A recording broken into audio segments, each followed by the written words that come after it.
Welcome back. Joining us in studio this morning for our first conversation is retired Major Gilbert Swazo. He is the Ombudsman of Belize. Good morning, Mr. Swazo. Big Binafi. It's always a pleasure to be here at Channel 5 and certainly look forward to inform the nation about what we have been doing at the Office of the Ombudsman. All right. Let's begin first of all by discussing the transition from Belize City to Belmopan. Your office has relocated to the administrative capital of the country. Let's talk a bit about that. Well, it is, in my view, an important move. From the inception of the Office of the Ombudsman back in 1999, the office has been located in the largest demographic in the country, which is Belize City. And rightly so. But certainly, when I took over as the Ombudsman, there were several challenges with the location in terms of having accessibility, in particular for the differently abled, the elderly, pregnant women, and even regular people, because the location of that office in and by itself did not offer any security, any safety for the employees, nor those who would be complainants to the office. And you need an office that is accessible to every individual, because if and when there's a need to complain or to bring any matter against any authority, then you have to be available free without any threat to make that complaint. So I believe that that location was not the ideal for what we were looking for. And we were looking for several, any building that would serve the purpose. We did not find any in Belize City at the time. And then when we found one in Belmopan, we believe, well, this is the time to make a transition from Belize City to Belmopan. But let us not hope, there is no way that we'll keep Belize City out in any way or form. We are at this time still looking to find an office, because the intention is to establish a sub-office in Belize City in the first instance as early as possible. Can you talk a little bit about the primary objective of the Ombudsman's office and how it is equipped to serve the people? Yes. The Office of the Ombudsman is like a bridge between government and the people. You will note then that the Office of the Ombudsman is there with a view to ensure that, in fact, government is there to serve people. Every institution, whether it is the Lands Office, whether it's the Vital Statistics, they are there to offer a service on behalf of government to the people of the country. Now, if and when those services are not being administered well, they are not being fair in any way or form to the general public, then the general public has the Office of the Ombudsman that can then investigate whatever matter to ensure that there isn't any issues of maladministration, there isn't any issue of abuse, there isn't any issue that people feel that they are not being treated fairly or justly.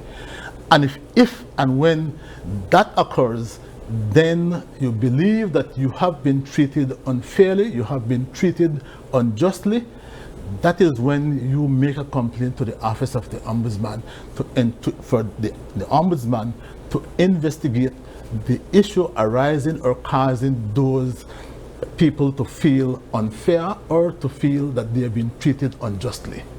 How effective has the office been? There is perhaps a school of thought amongst the average Belizean that going to the Ombudsman as the absolute last resort may not be as effective as maybe accessing the courts or dealing with an issue with the government, for instance, in a different manner. How effective is the Office of the Ombudsman in terms of being able to address the issues that come before it? Well, let us look at it that Chapter 5, the Ombudsman Act, is the statutory law that governs what the Ombudsman does and how it is being done. That act gives all the authority, the legal mandate for the Ombudsman to be able to do what the Ombudsman does, which is to investigate and make recommendations. And in providing those reports on an annual basis to the National Assembly, the National Assembly can take it from there and then direct different actions to be taken by any other government department. So it is designed to be effective. We have been effective in what we do. It is independent. It is in law that we do not take any orders from any individual in any way or form. So I believe that what people need to understand is that it's an independent office, the service is free, and we have been very effective and will continue to be effective in doing what we are legally mandated to do. Do you find that based on your report, what are the statistics of people that come in and what are the primary issues that they might have? Well, this report and most reports in the past have indicated that several of the reports are against police department in general. We are also seeing for the past 2 reports where there's an increase in relation to prisoners being treated not well within the prison department. So those are perhaps the 2 major issues that we are seeing and continue to see in the report. Well, here's something that I find curious, so to speak. So year on year, the report indicates that the Belize Police Department has an issue with the way in which the men and women of law enforcement interact with the public. Yes. One would think then that something should be put in place to be able to improve the delivery of services where law enforcement is concerned. But if you look, for argument's sake, at the last 3 years, those 3 reports indicating that, look, we're still having issues with police officers affecting their duty.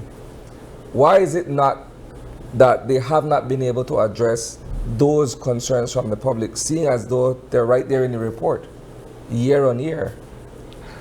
Well, all we can continue to do is to harp on the High Command. And in fact, when I even met with the Ombudsman Reports Committee, we emphasized the point that there's a need for intervention to ensure that the police department in particular perhaps does some training which will see them start to reassert the kind of way how they are trained, right? Because obviously the basic and initial training may not necessarily be enough. But we now know that there are frequent training that the police are doing. So is it that the training is not effective? One is not, we are not certain of that. Is it that is there any way to measure the performance of those people who are out there to monitor if in fact they are carrying out proper procedures? Because people are reporting, for example, the report would indicate to you that there are police officers who did things that are not based on proper procedures. So is it that they have forgotten? Is it that it is being done willfully? Those things will have to be on a continuous basis to be able to check within the police department themselves, and not necessarily something that the Ombudsman can do in any way or form. Yeah. But the reports are indicating that there are certain things that are consistent. Mm-hmm. Then they would have to be the one to look at where are the most consistent kinds of issues and then utilize those points to then start a focus training and focus on those administrative areas to start reassert and bring back things to equilibrium. Yeah, but I think that sometimes when you as a citizen, you're seeing that this is something that I've been reporting, it's not getting better, then I sort of lose faith in the procedure to report the incident in the first place. So I think it would be good for benefit of our audience to truly understand what happens in the Ombudsman's office. So I would come in, I'm a complainant, I come and I make the report. What happens next? Well, what happens next is that we will continue to do whatever we are legally charged to, which is to investigate. And we will continue to harp and direct those issues to the Commissioner of Police to ensure that he takes action. We will continue to do what we need to do. So that should not in any way or form make the public feel any less that they should not come to the office of the Ombudsman in any way or form. I believe you should even come more, because it is then your responsibility to ensure that you get the proper service, you get the kind of justice, the fairness that you expect. Because if it is that I do not feel that I'm getting benefits, then I will continue to ensure that I go after it until it is corrected. Right? So that wouldn't discourage me in any way or form. So I encourage everyone to ensure, no matter the circumstances, we shall do what we are legally mandated to do, and we, without any fear, without any favor. The law is there. We shall do what the law says for us to do. Your office is tasked with generating a report on an annual basis. That's correct. How do you guys go about doing that? I heard you mention that there's a committee that comes together perhaps to do the reviews. There's a house committee which is called the Ombudsman Reports Committee. But that comes into play after we have written the report and laid on the table. Then we brief the Ombudsman Committee about the content of the report, yes. Okay. Internally, you have legal counsel, right? There's a lawyer that works hand in hand with you and your office. That is correct. So, to kind of expand on what April was mentioning earlier, someone walks in, someone lodges a complaint with your office for whatever it is that's affecting them with delivery of service or what have you. How do you guys deal with sensitive matters? Because I would presume as well that people come in there with certain issues that you can't openly discuss. I know that because as a reporter, I've engaged with your office and I'm told, okay, you know what? When it comes to certain things, it's off the table.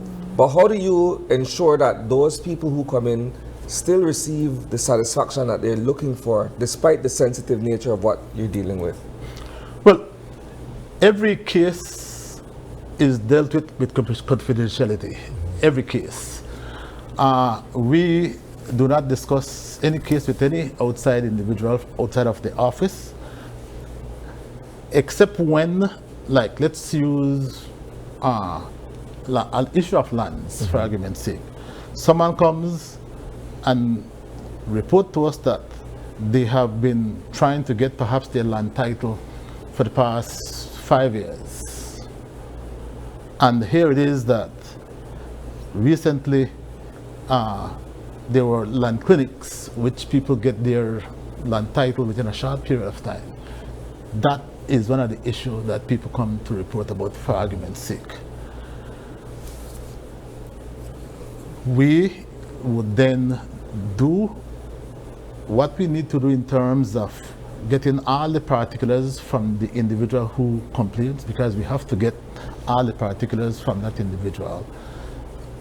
Get the NES and whatever else is associated with that particular complaint.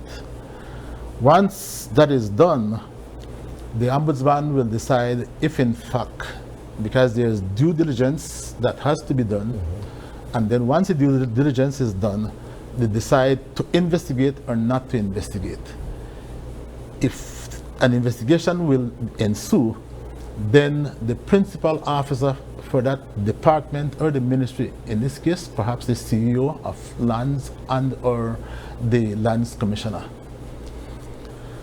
A letter will be written to the lands the CEO and or the lands commissioner indicating that there's a complaint against the department by this individual, and this is in fact the case, and he's given 14 days to respond to represent what lands department actions or inactions are.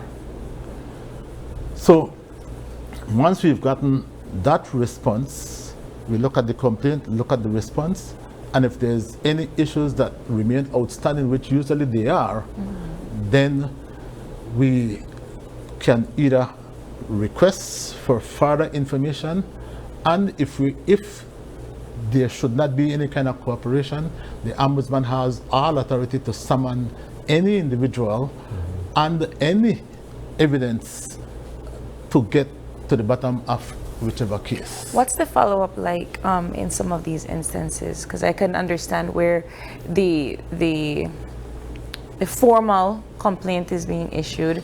I can understand where it goes. I know you do your job with due diligence. Yes. But once that is out there, how do you know that there are legal steps that are being taken to resolve the issue? Well, that is what I'm saying. The Ombudsman does everything, right, through that investigative process. Till it's completed. Till it's completed, Okay. right? And once it is completed, then we then have actions that are recommended to bring into alignment how best to move forward, right? Like, for example, the same issues of land. Now, mobile clinics, people who go through mobile clinics obviously are getting land titles faster than people who do not go through land clinics. It's an expedited service. Expedited service, yes. Now, as a regular individual who does not perhaps go on land clinic, what does that mean? That because I did not go to the land clinic, does it mean that, and I have been doing this for the past 3 years, why is it that I cannot get mine expedited? Right. So it is obvious to me then that a likely recommendation would be that there needs to be measures that are put in place to ensure that those people who do not go through the land clinic will get an opportunity to get theirs fast-tracked as well, right? So those are the kinds of discussion that one will have with perhaps the lands commissioner and or the CEO, to have measures in place to make people feel that they're not being disenfranchised in any way or form, right? So those are the kinds of recommendations that we will make to ensure that people don't feel that there's issues of maladministration that is taking place, or there's these kinds of favoritism, because we are all Belizeans and we deserve the service. We deserve to get the service from the government after or the department, the government department, which we know is there to serve us. Yeah. So you have you're basically kind of like the person that continues to monitor and evaluate to ensure that the government does its job. It's a check and balance, and to bring it to the balance that it should, so and how it should work. Let's get into the report that you are also going to be presenting tomorrow at the University of the West Indies Global Campus here in Belize City. What can we find from your report of 2024? The report spells out the 107 complaints within last year. 107. Yeah, 107. From my standpoint, it's 107 too much, right? It's 107 too much because of the fact that government is designed to offer service, a good service to the general population. And if it is that, while nothing is perfect, but if it is that there are several people who feel that they are not getting the best service, it simply means that there is several work within the respective government department that needs to be done, right? And we certainly want to then say to everyone that we are the ones who need to get involved in the system to ensure that we get better service. We can be the one to advocate to get better service. If we don't advocate, then it simply means that we are saying that we are comfortable with mediocrity, right? So I encourage everyone to let us come on board and make the system work the way it should. Yeah. It is interesting that you say that, Major Swazo, simply because I look at it from this point of view.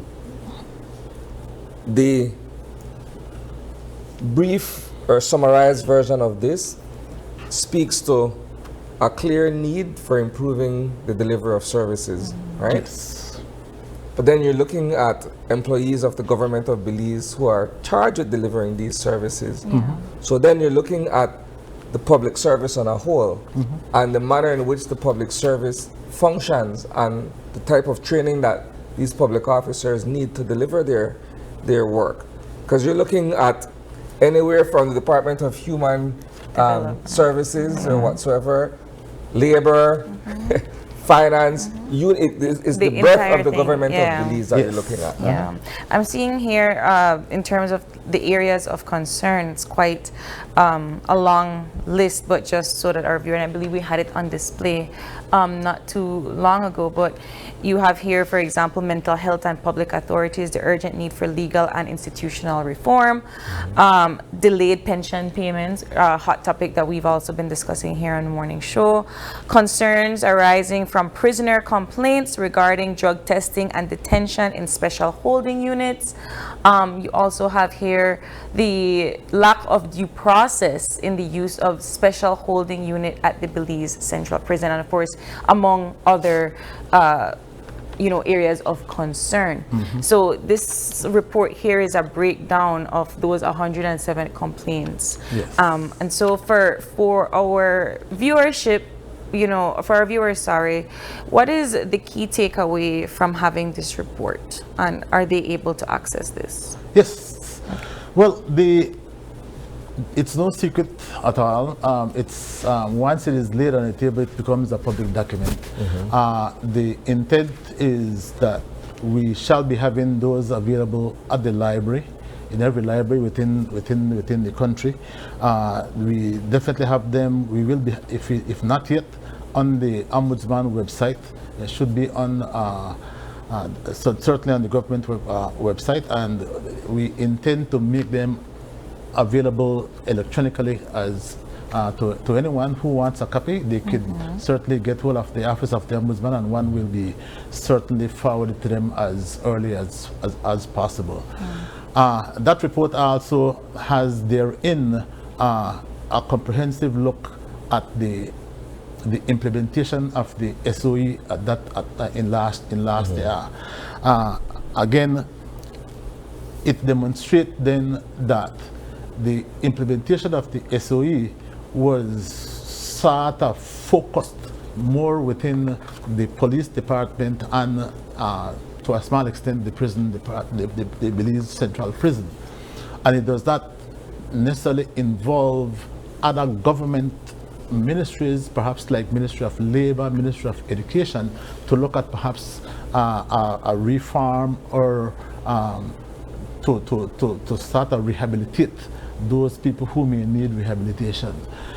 So it spells different gaps that were identified in the implementation of the SOE, and some of the recommendations have already been implemented, but there are still some ways to go as it relates to the implementation of the SOEs. States of emergency are oftentimes very controversial in terms of those who are swept up in terms of what they very often describe as a gross violation of their basic human rights as well. That is what prompted the investigation by the Office of the Ombudsman, and we identified those, and those are, as I said, are being detailed within the report. Yeah, I'm surprised it's only 107 complaints, if I'm being honest.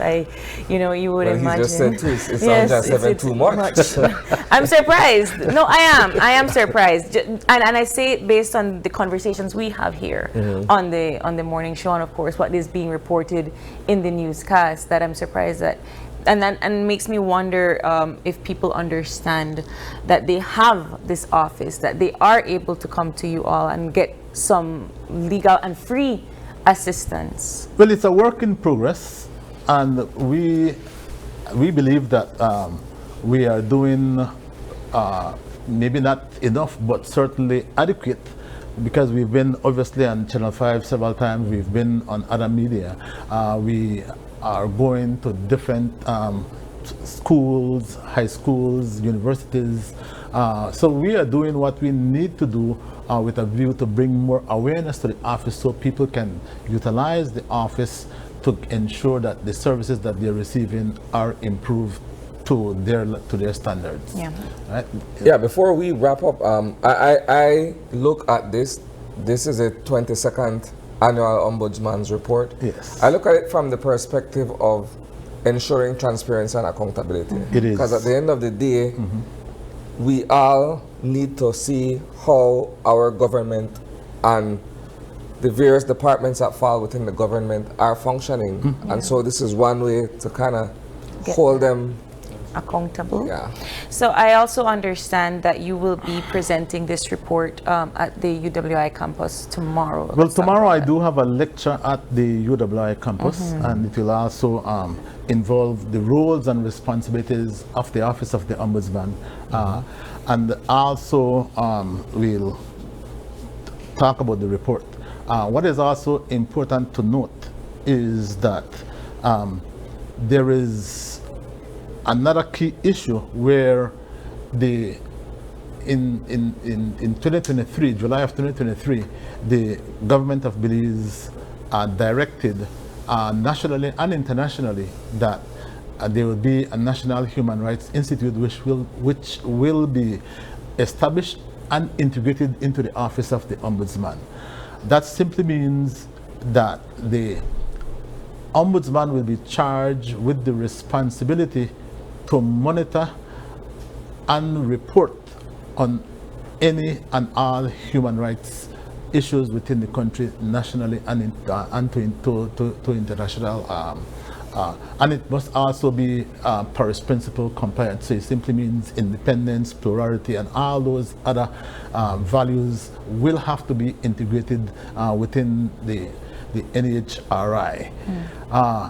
We have been doing our work to ensure that we get the technical and financial support with a view to ensure that we fully establish that within the next 2 years, 2 to 3 years.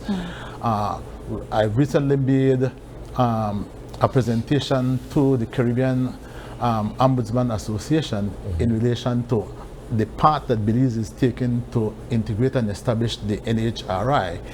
And they, as the Caribbean Ombudsman Association, are looking at what Belize is doing, how Belize is doing, and intend to utilize Belize as a foundation for other Ombudsman Association when they are in the process of establishing their NHRI, that they use the model that Belize is using so that they don't have to reinvent the wheel. So we are doing some very good work as it relates to moving forward to integrate the NHRI within into the structure here in Belize. Wonderful. Thank you so much for joining us, Major Swazo. Can anybody attend your lecture tomorrow? Like, Yes, is it definitely. open to the public? Yes, it is open. And it begins at what time? It begins at 10 o'clock in the morning. 10 o'clock in the morning. Thank you so much for joining us. Before we go to our break, I want to leave you with the motivational moment for this morning. And our motivational moment is: when someone tells me no, it doesn't mean I can't do it. It simply means I can't do it with them. And that quote is taken from Karen E. Quinones Miller. When someone tells me no, it doesn't mean I can't do it. It simply means I can't do it with them. All right, we are going to take a quick break. When we return, it's all about turning awareness into action with Belize Cancer Society. Don't go away.